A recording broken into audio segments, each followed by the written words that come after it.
Hello! Ayan. Ating binisita ang ating Pyracantha. Ayan. Napakaganda ng halaman na to.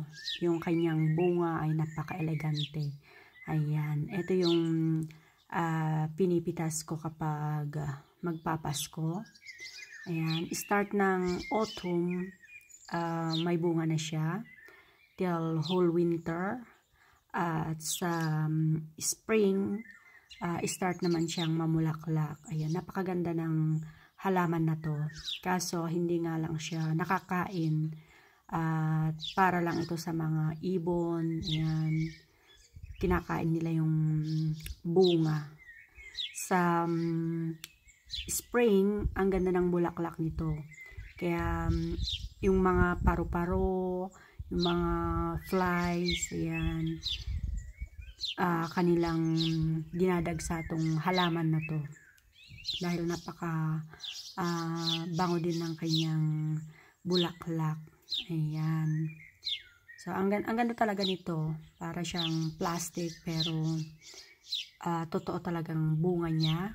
At pwede siyang pang-decorate sa Pasko. Ayan. So, dito ako kumukuha ng nilalagay ko sa base. Ayan, pag Christmas. Kasi kaysa bumili ka pa ng mga fake na flower. Ganyan. So, eto, free na siya. At ayan, napakarami niyang bunga. Siguro kung makakain lang to, siguro napaka din niya. Masarap din siya. Kasi gustong gusto talaga ng ibon. Ayan. Pero hindi nila kayang ubusin lahat to. At makalat nga lang siya. Pag ang kanyang dahon ay naging brown, ayan, sa summer. So, naglalagas yung kanyang dahon. Natutuyo din yung kanyang dahon.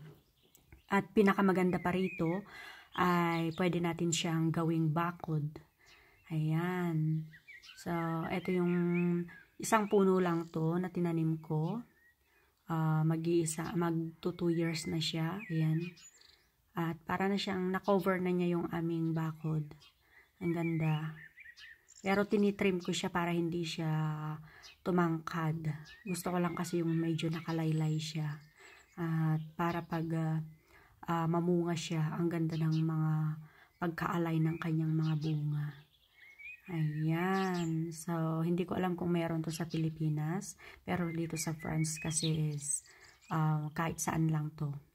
Sa mga daan-daan yan, sa bundok, marami siya nagkalat. Meron din siyang color yellow. Ayan. Iba-ibang kulay din siya at iba-ibang pangalan din siya. Yung iba may tinik. Pero ito walang tinik. Kaya mas bet ko itong itinanim. Kasi napaka-ganda talaga. Ang ganda sa paningin. Napakagandang pagmasdan. Lalo na pag maaraw. Napakaganda ng kanyang kulay. Ayan, red na red talaga. So, siguro one day pag